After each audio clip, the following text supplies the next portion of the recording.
3 fase perkembangan dan 3 fase kelahiran manhaj salafi. Fase pertama kami namakan dengan fase interaksi budaya dan peradaban luar. Dan fase kedua nanti akan kita jelaskan fase stagnasi ilmiah dan keterbelakangan kaum muslimin. Kalau fase pertama itu dalam rentang abad pertama Hijriah sampai abad ke-6 atau ke-5 Hijriah, fase kedua kita bagi dari abad ke-6 hingga abad ke-12 Hijriah atau 13 Hijriah. Sedangkan fase ketiga kami namakan dengan fase kontak dengan dunia barat.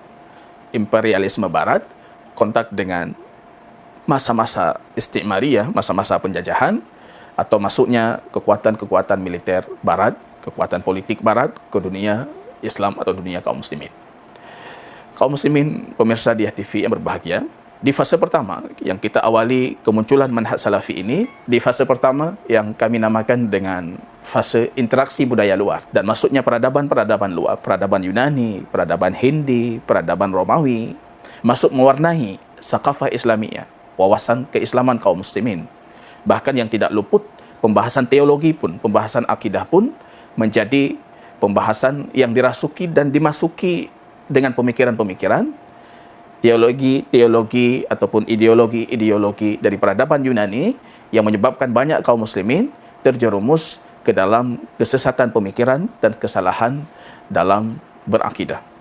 Fase pertama ini, sebagaimana kita sebutkan di pertemuan sebelumnya, ada faktor Arabisasi ilmu pengetahuan barat, ilmu pengetahuan dari peradaban luar yang masuk ke dalam Islam. Di zaman Al-Amin, di zaman Al-Ma'mun, yang mewarnai diterjemahnya banyak buku-buku peradaban luar, filsafat-filsafat barat, filsafat-filsafat Yunani yang mempengaruhi cara berfikir, cara bersikap, teologi, akidah, dan pemikiran kaum muslimin. Ini fase pertama ini, tokoh paling menonjol di fase pertama kemunculan manhaj salafi ini adalah Imam Ahmad ibn Hanbal rahimahullahu ta'ala. Bahkan kita bisa mengatakan beliau sebagai orang yang mengembalikan kembali ghirah berislam sebagaimana Islam itu awal kemunculannya. Mengembalikan kembali kaum muslimin untuk berakidah sebagaimana akidah yang kita dapatkan di dalam Al-Quran dan Sunnah baginda Rasul sallallahu alaihi wasallam. Fase pertama kalau kita namakan tokoh utamanya itu Ahmad ibn Hanbal, dan sangat layak untuk kita sematkan kepada beliau sebagai tokoh kemunculan dakwah salafi atau tokoh yang mampu mengembalikan kaum muslimin untuk berakidah dengan akidah salafi sebagaimana akidah Al-Quran dan hadis baginda Rasul sallallahu alaihi wasallam.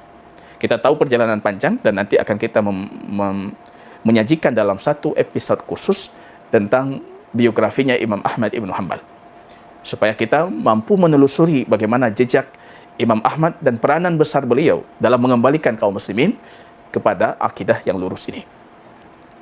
Masuk peradaban Yunani, buku-buku peradaban luar itu diterjemahkan, bahkan digalakkan oleh penguasa untuk menerjemahkan peradaban luar itu, yang menjadikan kaum muslimin banyak melakukan jidal-jidal, perdebatan-perdebatan dengan mereka yang membawa pemikiran ini. Apalagi pemikiran itu disokong oleh para penguasa, oleh pemerintah dari Khilafah Abbasiyah, dan sebelumnya sudah dimulai dari masa dinasti Umayyah, menjadikan pemikiran itu datang dengan kekuatan yang luar biasa besar. Sehingga banyak dari kaum muslimin yang terfitnah dalam pembahasan ilmu kalam ini.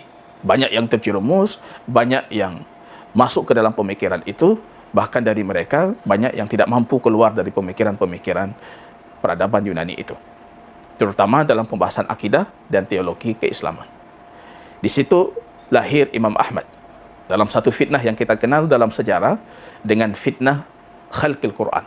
Apakah Quran itu makhluk ataupun tidak? Quran itu kalamullah ataupun makhluk? Berdiri di saf kaum muslimin sebagai sosok yang paling menonjol mempertahankan kalau Quran itu adalah kalam Allah, bukan makhluk, ialah Imam Ahmad ibn Hanbal rahimahullahu ta'ala.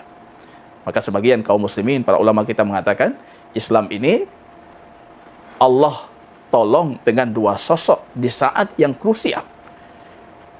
Di masa riddah wafatnya baginda Rasul, banyak bangsa suku Arab itu yang ingin kembali ke masa jahiliyah mereka, ke agama terdahulu mereka.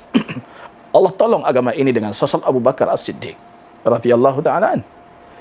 Dan kemudian di masa kemunculan ilmu kalam, kehadiran Mu'tazilah, muncul fitnah khalqil Quran. Quran itu makhluk atau kalam Allah. Allah kembali menolong agama ini melalui perantara sosok Imam Ahmad Ibn Hanbal. Maka seringkali akidah salafi atau dakwah salafi ini dikaitkan dengan tokoh-tokoh tertentu yang merupakan pilar di fase-fase yang kita sebutkan tadi. Misalnya mereka mengatakan ini akidahnya Ahmad Ibn Hanbal.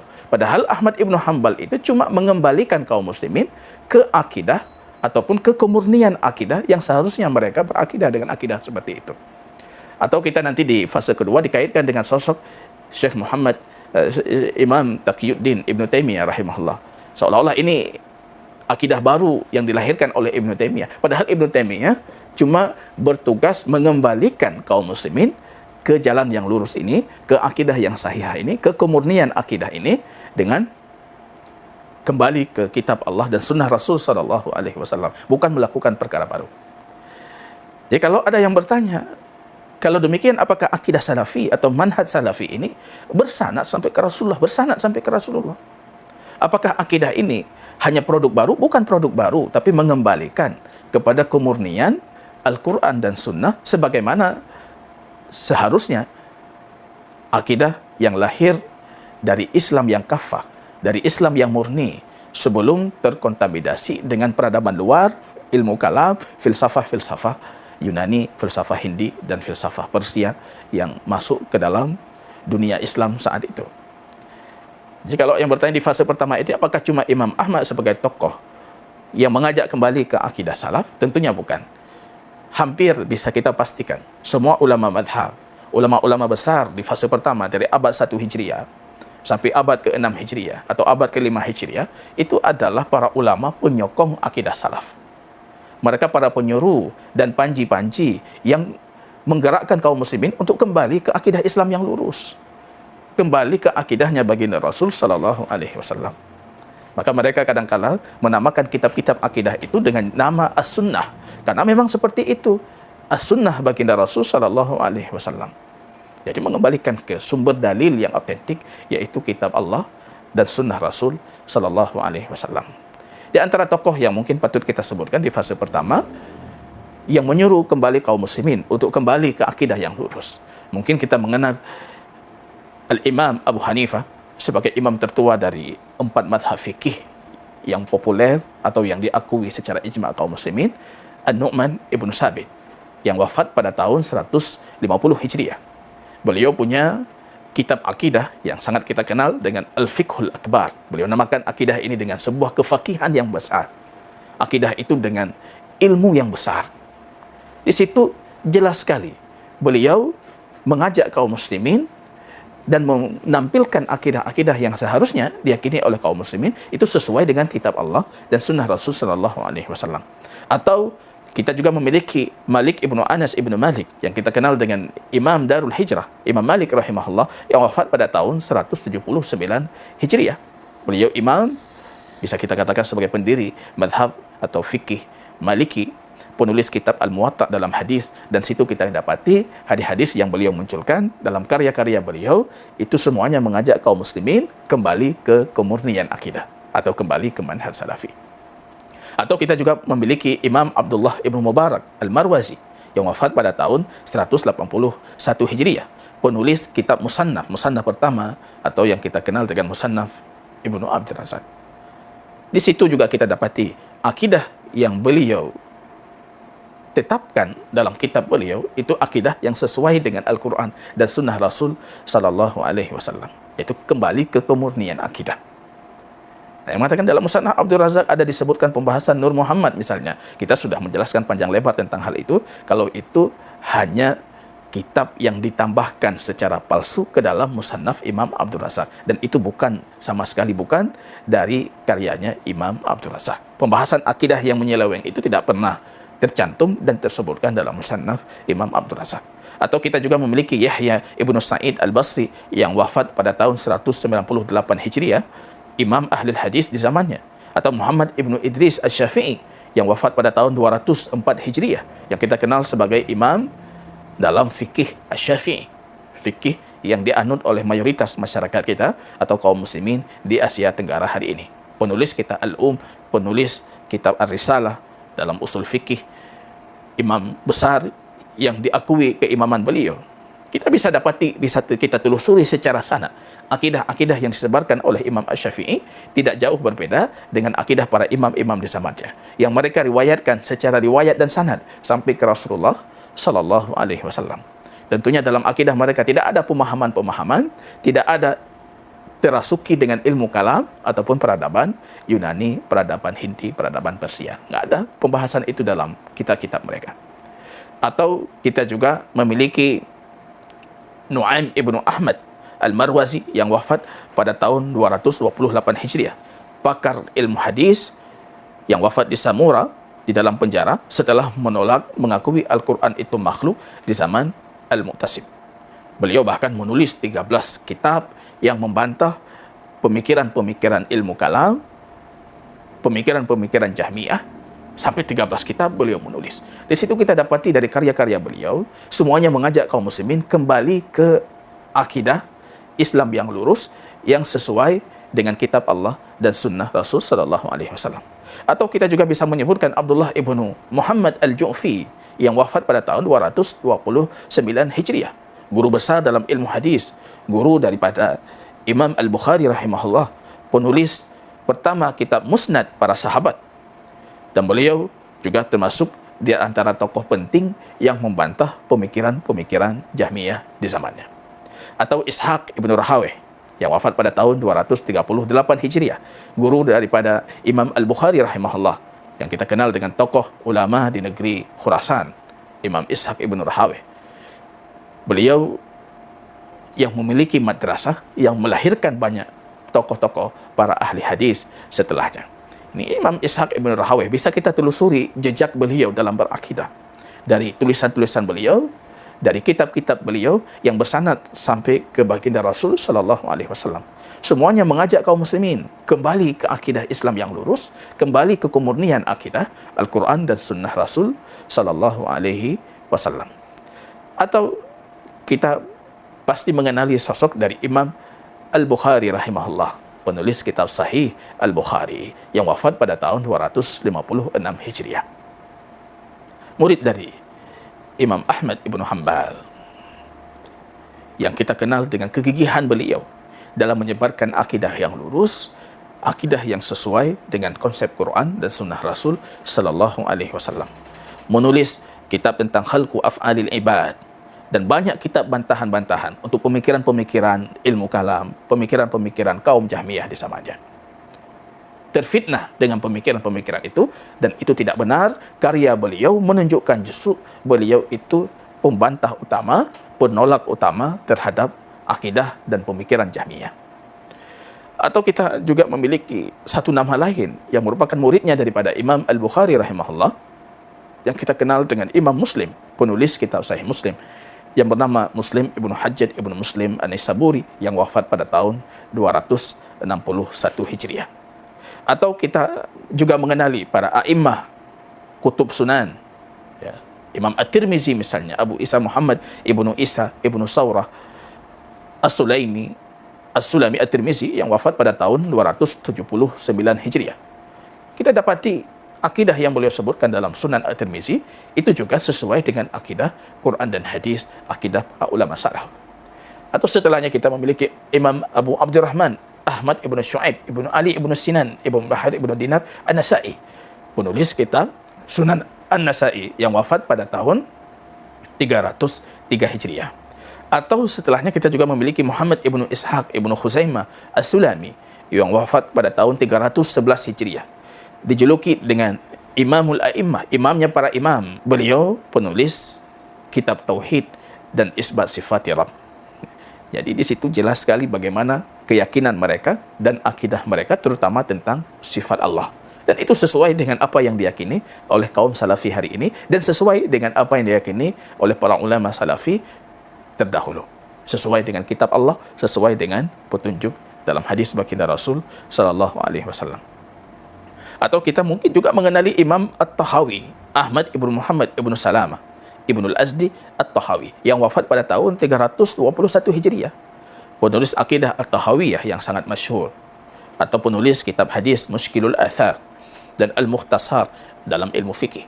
Imam At-Tahawi rahimahullahu ta'ala, akidahnya sangat jelas, memaparkan tentang akidah Ahlu Sunnah wal Jamaah yang sesuai dengan kitab Allah dan sunnah Rasul sallallahu alaihi wasallam. Kalau ada yang bertanya mengatakan ini ada Imam Tahawi kitabnya dijelaskan atau disyarah oleh para ulama-ulama Asy'ariyah misalnya. Itu oleh karena faktor Imam At-Tahawi seringkali menggunakan lafaz-lafaz yang bersifat global, bersifat mujmal, sehingga mudah dimulti tafsirkan. Tapi kalau yang menelusuri lafaznya Imam At-Tahawi, misalnya dalam kitab Aqidah Tahawiyah, kita dapati beliau secara gamblang dan jelas, terang sekali ketika memaparkan akidah Ahlus Sunnah wal Jamaah, terutama dalam pembahasan Tauhid Uluhiyah, dalam pembahasan Asma dan Sifat, dan juga dalam pembahasan takdir. Di situ sangat jelas bagaimana beliau merunutkan pembahasan utama itu sesuai dengan akidah salaf. Atau juga kita memiliki Imam At-Tabrani, Sulaiman ibnu Ahmad At-Tabrani, yang wafat pada tahun 360 Hijriah, penulis kitab As-Sunnah tentang akidah. Imam At-Tabrani jelas sekali bagaimana sikap beliau dalam berakidah sesuai dengan kitab Allah dan sunnah Rasul sallallahu alaihi wasallam. Tentunya banyak sekali nama yang perlu kita sebutkan, seperti Imam Abdullah ibnu Muhammad yang wafat pada tahun 387 Hijriah, seorang ulama besar dalam mazhab Hambali, penulis kitab Al-Ibanah an Usul Ad-Diyanah, yang menjelaskan bagaimana seharusnya kaum muslimin berakidah dengan akidah salaf. Atau Hibatullah ibnu Hasan Al-Likai yang wafat pada tahun 418 Hijriah, penulis kitab Syarhus Sunan dan Hujat Usul Ahlus Sunnah wal Jamaah, yang di situ mungkin bisa kita katakan Imam Al-Likai sebagai penulis kitab yang sangat komprehensif tentang akidah Islam yang bersumberkan kitab Allah dan sunnah Rasul sallallahu alaihi wasallam. Ini ulama-ulama yang kita sebutkan ini, buku akidah mereka tidak sedikit pun terpengaruhi dengan ilmu-ilmu kalam. Tidak sedikit pun dirasuki dengan pemikiran-pemikiran Jahmiyah, ahli kalam, pemikiran mutakallimin, ataupun pemikiran dari peradaban-peradaban Yunani dan peradaban bangsa luar.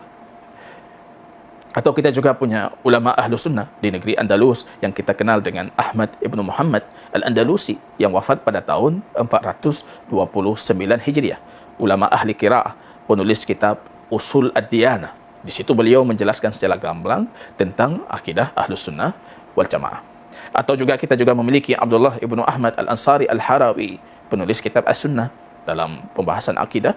Atau Ahmad ibnu Husain Al-Baihaqi yang kita kenal dengan Imam Al-Baihaqi yang wafat pada tahun 458 Hijriah, penulis kitab Al-Asma was Sifat.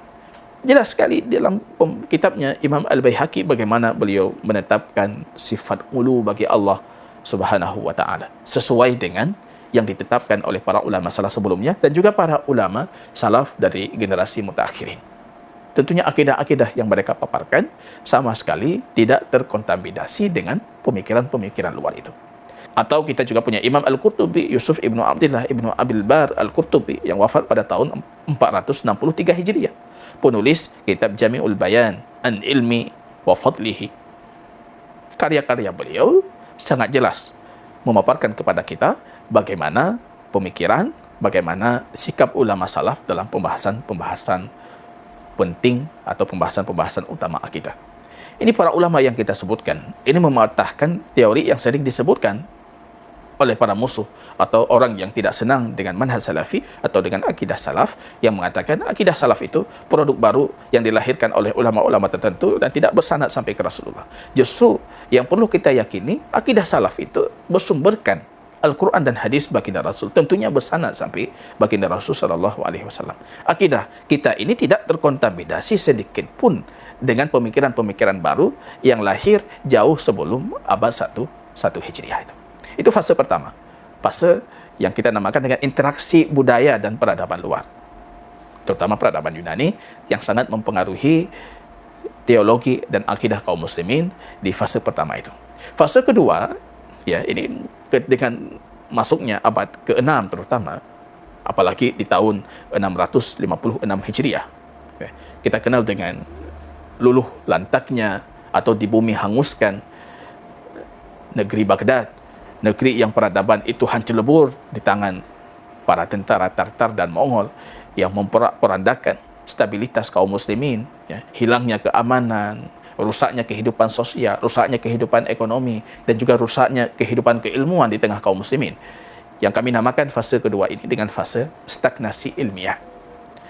Di awal abad ke-6 itu, dengan kemunduran kaum muslimin dalam segala sisi, dengan luluh lantaknya kekhalifahan di negeri Baghdad, atau dengan terbunuhnya Khalifah Al-Mu'tasim dari Khalifah dinasti Abbasiyah, hancurnya peradaban Islam di negeri Baghdad, dan porak-poranda hampir seluruh negeri kaum muslimin, lahir jumud atau stagnasi ilmiah, kejumudan dalam berfikir. Bahkan sudah dilahirkan pemikiran-pemikiran baru di saat itu. Tidak ada lagi pintu ijtihad yang terbuka. Orang tidak boleh lagi berijtihad. Bahkan para ulama di zaman itu bersilang pendapat dan berdebat tentang hukum berijtihad setelah melewati 5 abad pertama Hijriah itu. Lahir jumud dalam berfikir. Ini tidak lepas dari pengaruh ekspansi luar, masuk Tartar, masuk Mongol yang merusak stabilitas kaum muslimin dan memundurkan kaum muslimin jauh ke belakang. Di fase kedua ini, dengan kejumudan berfikir, hilangnya keilmuan di tengah kaum muslimin, lahir banyak sikap-sikap ta'assub terhadap madhab, ta'assub terhadap imam tertentu, stagnasi keilmuan, tidak ada karya-karya buku-buku yang dilahirkan. Fase kedua ini bisa kita katakan dengan fase kelahiran dakwahnya Syekh Imam, atau yang kita kenal dengan Syekhul Islam Ibn Taymiyah Al-Harrani rahimahullahu ta'ala. Menonjolnya beliau di fase kedua ini dengan gerakan beliau, gerakan tajdid yang beliau munculkan. Bagaimana peranan beliau dalam mengusir tentara Tartar dan Mongol di medan perang, dan bagaimana peranan dari sosok Ibn Taymiyah ini dalam memerangi kejumudan berfikir, khurafat-khurafat di zamannya, kesyirikan-kesyirikan di zamannya, sehingga bisa kita katakan beliau sebagai sosok yang paling menonjol di fase kedua ini. Tentunya di fase kedua ini pun Ibnu Taimiyah bukan satu-satunya orang yang punya pemikiran dengan manhaj salafi ini. Bukan satu-satunya panji manhaj salafi di zamannya. Tapi justru ulama-ulama besar di fase stagnasi ilmiah ini juga para penyokong manhaj salafi atau para penggaung dakwah salafi. Mungkin di antaranya bisa kita menyebutkan, kita memiliki Imam Muhammad Ibnu Manja Ibnu Utsman At-Tanuhi, Imam At-Tanuhi yang wafat pada tahun 724 Hijriah. Ahli fikih dari madhab Hambali. Beliau adalah salah satu sahabat dekatnya Imam Taqiyuddin Ibn Taimiyah itu. Atau tadi kita menyebutkan juga ada Taqiyuddin Ahmad Ibn Taimiyah yang wafat pada tahun 728 Hijriah, atau 4 tahun setelah wafatnya Imam At-Tanuhi. Kita juga memiliki Al-Imam Yusuf Ibnu Abdurrahman Ibnu Yusuf Al-Kalbi Al-Mazzi yang wafat pada tahun 742 Hijriah. Imam Hafidh, pakar hadis, penulis kitab Tadhib Al-Kamal fi Asma'i Rijal, ya, dalam mustalah al-hadis ataupun dalam ilmu hadis, dan kitab Tuhfatul Al-Ashraf fi Ma'rifati Al-Atraf. Ini juga salah satu dari ulama penting penyebar akidah salafi dan manhaj salafi. Kita juga punya Imam Muhammad Ibnu Ahmad Ibnu Abdul Hadi Al-Maqdisi yang wafat pada tahun 744 Hijriah. Pakar fikih, pakar hadis, pakar bahasa Arab di zamannya. Beliau penulis kitab Al-Uqud Ad-Durriyah fi Manaqib Syekh Islam Ibn Taimiyah yang menjelaskan tentang keutamaan-keutamaan atau kelebihan-kelebihan atau peranan-peranan dari Syekhul Islam Ibn Taimiyah. Beliau juga punya kitab As-Sarim Al-Munki fi Raddi ala Ibnu As-Subki, dan beliau juga penulis kitab Al-Muharrar. Beliau pun juga penulis kitab dalam ilmu hadis, Kitabul Ilal. Ini para ulama-ulama besar di zamannya, dan mereka adalah para panji-panji manhaj salafi, para penyokong dan pendakwah akidah salafiyah di zamannya. Kita juga punya Imam Muhammad Ibnu Utsman Adz-Dzahabi yang kita kenal dengan Imam Adz-Dzahabi Asy-Syafi'i yang wafat pada tahun 748 Hijriah. Imam Hafidh, sejarawan, penulis kitab Siyar A'lam An-Nubala yang sangat fenomenal tentang biografi-biografi para ulama, Tadhkiratu Al-Huffaz, Mizan I'tidal fi Naqdi Ar-Rijal, dan banyak karya-karya Imam Dzahabi lainnya. Ya, mungkin di antara karya besar beliau yang hari ini kita wariskan, hari ini kita pelajari dan kita ajarkan, kitab Al-Kabair. Ya, bagaimana beliau mengajak kaum muslimin untuk memerangi kesyirikan-kesyirikan, akidah-akidah yang salah. Mereka para penyokong. Beliau termasuk salah satu murid utamanya dari Syekhul Islam Ibn Taimiyah. Imam yang kita kenal ini, mereka adalah penyokong manhaj salafi dan akidah salafiyah. Kita juga tidak bisa melupakan sosok penting lainnya, murid dari Syekhul Islam Ibn Taimiyah, bahkan murid yang paling lama disebutkan dalam riwayat yang menemani sosok Imam Ibn Taimiyah, yang kita kenal dengan Imam Ibnul Qayyim Al-Jauziyah, yang bernama lengkap Syamsuddin Ibnu Muhammad Ibnu Abu Bakar Al-Dhari Ad-Dimashqi, yang wafat pada tahun 751 Hijriah, yang menulis banyak sekali karya tentang akidah. Bantahan beliau tentang Jahmiyah, tentang ilmu kalam, bantahan beliau untuk penyelewengan tentang pembahasan asma dan sifat, tentang takdir, bantahan beliau untuk pemikiran agama-agama lain, pemikiran-pemikiran dari peradaban lain. Karya-karya beliau yang luar biasa banyak itu menunjukkan sosok beliau sebagai penyokong utama dari manhaj salafi dan akidah salafiyah ini. Imam Ibnul Qayyim Al-Jauziyah. Kita juga memiliki imam lain yang tidak kalah tenarnya dengan Imam Ibnul Qayyim, pemilik kitab tafsir yang sangat fenomenal yang kita kenal dengan Imam Ibnu Katsir, yang bernama lengkap Abu Fida Ismail Ibnu Umar Ibnu Katsir Ad-Dimashqi, yang wafat pada tahun 774 Hijriah. Imam hafidh dalam hadis, sejarawan, pakar sejarah, pakar fikih dari madhab Syafi'i, dan termasuk salah satu dari muridnya Imam Ibn Taimiyah rahimahullahu ta'ala. Kita juga punya Imam Sadruddin Ali Ibn Muhammad Ibn Ali Ibn Al-Is Al-Hanafi Ad-Dimashqi, yang kita kenal dengan Imam Ibn Al-Is, pensyarah utama dari kitab Akidah Imam At-Tahawi, yang kita kenal dengan syarah Ibn Al-Is terhadap kitab Imam Tahawi. Di situ jelas sekali kitab syarah beliau itu menunjukkan beliau sebagai tokoh utama dari akidah salafi ini. Bahkan hampir semua isi kitab beliau itu nukilan dari Imam Ibn Taimiyah dan juga Imam Ibnul Qayyim Al-Jauziyah. Walaupun seringkali beliau tidak menyebutkan ungkapan-ungkapan itu dan mengatasnamakan Ibn Taimiyah dan Imam Ibnul Qayyim. Mungkin para ulama kita mengatakan itu tujuannya kenapa Imam Ibnul Is misalnya tidak menyebutkan nama Imam Ibn Taimiyah, nama Imam Ibnul Qayyim Al-Jauziyah, hanya untuk menghindari polemik dengan kaum muslimin. Karena banyak kaum muslimin di zaman Imam Ibnul Is menerima akidah Ibn Taimiyah, tapi tidak menerima nama dan sosok dari Ibn Taimiyah itu sendiri. Padahal akidah yang beliau sebutkan dalam kitab syarah beliau terhadap kitab Tahawiyah, itu hampir mayoritas isinya nukilan dari karya-karya Syekh Islam Ibn Taimiyah dan juga Al-Imam Ibnul Qayyim Al-Jauziyah. Kita juga memiliki Imam Zainuddin Abdurrahman Ibnu Ahmad Ibnu Rajab Al-Hambali, yang kita kenal dengan Imam Ibnu Rajab Al-Hambali, yang memiliki banyak karya-karya besar dalam ilmu hadis dan juga dalam ilmu akidah, yang wafat pada tahun 795 Hijriah.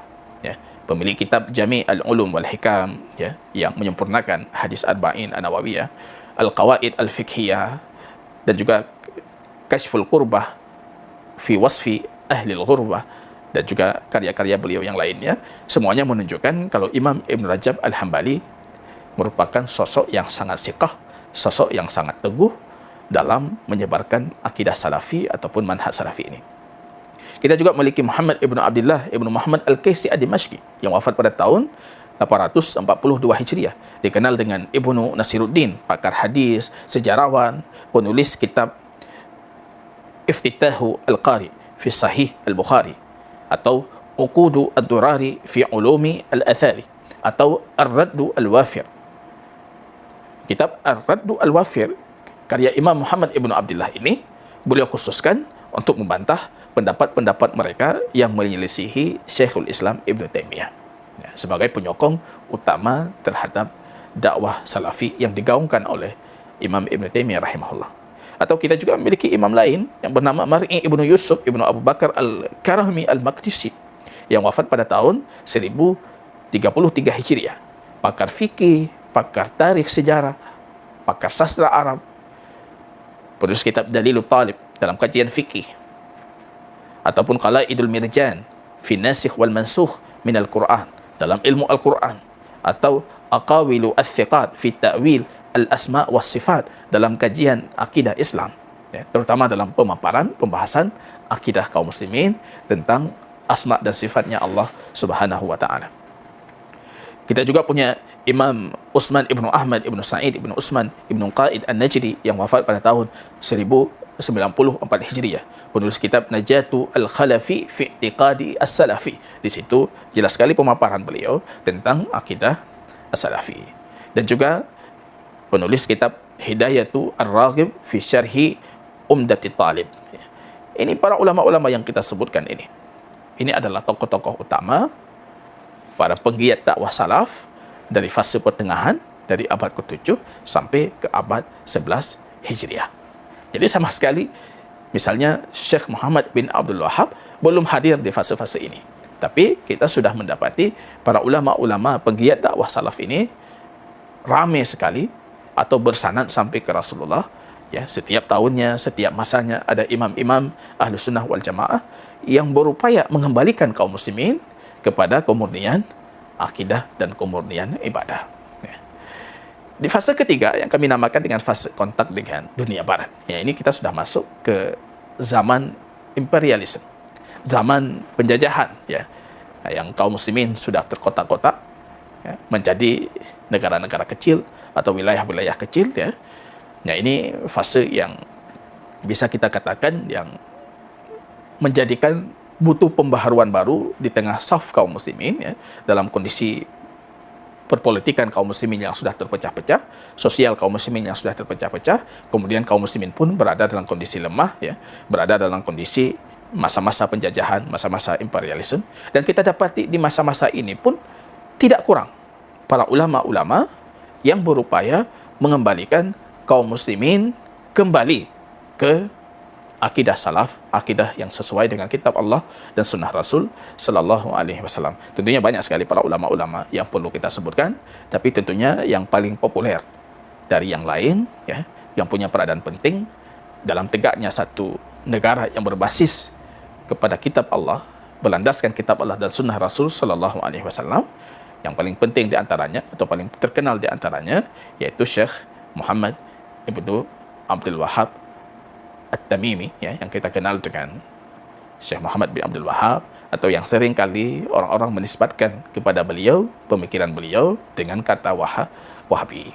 Ya, tentunya dalam pemaparan-pemaparan sebelumnya sudah kita sebutkan tentang kesalahan penyamatan kata Wahabi untuk Syekh Muhammad bin Abdul Wahab.